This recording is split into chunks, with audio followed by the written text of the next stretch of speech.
Let me tell you something that may sound insane at first, but your spirit already knows it's true. You were never ordinary. You were never safe. You were never supposed to blend in because you were chosen. And not by man, not by popularity, not by religion, not by bloodline or birthright, but by a God who whispered your name before time had a clock. While others were being formed, you were being forged. While they got blessings, you got battles. While they got platforms, you got pits. But here's the secret hell doesn't want you to know.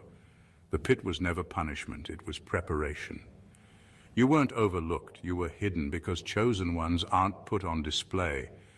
They're put through fire because only those who've survived the furnace can carry the flame. See, there's a reason the enemy came for your mind early. A reason betrayal hit you harder than most. A reason you've been tired but still unbroken, crushed but never destroyed.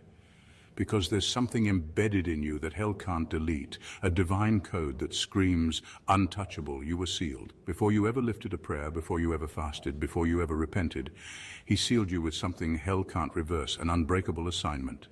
And that's why the top demon himself can't touch you. He doesn't just see your wounds, he sees what you carry. That's why the attacks were never random. That's why the rejection wasn't a coincidence. That's why isolation became your best friend, because God wasn't punishing you. He was protecting what hasn't even been released yet. You're not under attack because you're weak.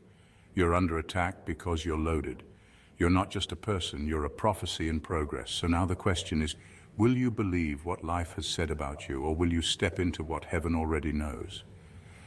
Because when God seals a destiny, it doesn't matter how hard hell hisses. The chosen cannot be cursed, the sealed cannot be touched, and the one who walks with fire cannot be burned. Stay right here, because by the time you reach the end of this message, you'll understand why even the highest-ranking demon backed off when he saw you coming. Number one, you're not just protected, you're off limits.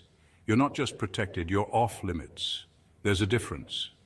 Protection means something is guarding you, but being off limits means even if the enemy gets close, he still can't touch you. There's a line drawn around your life, and it's not written in chalk, it's carved in divine authority.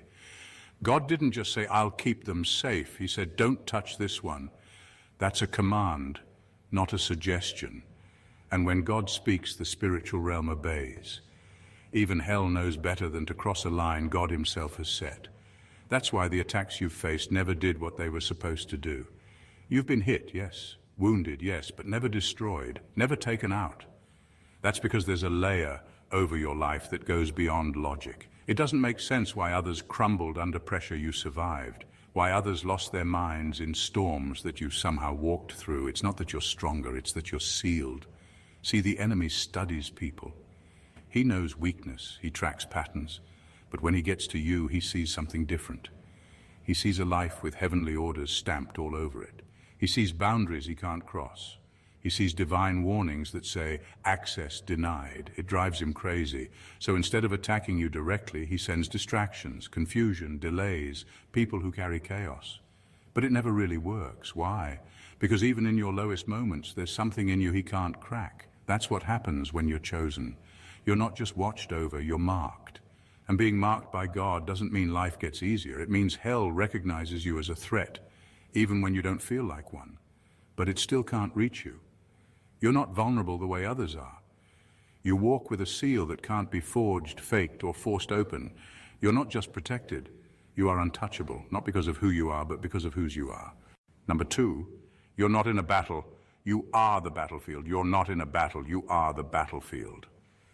That's why your life has felt like a war zone since the beginning. You weren't just born into conflict, you attract it, not because you're weak, but because you carry something that forces light and darkness to collide.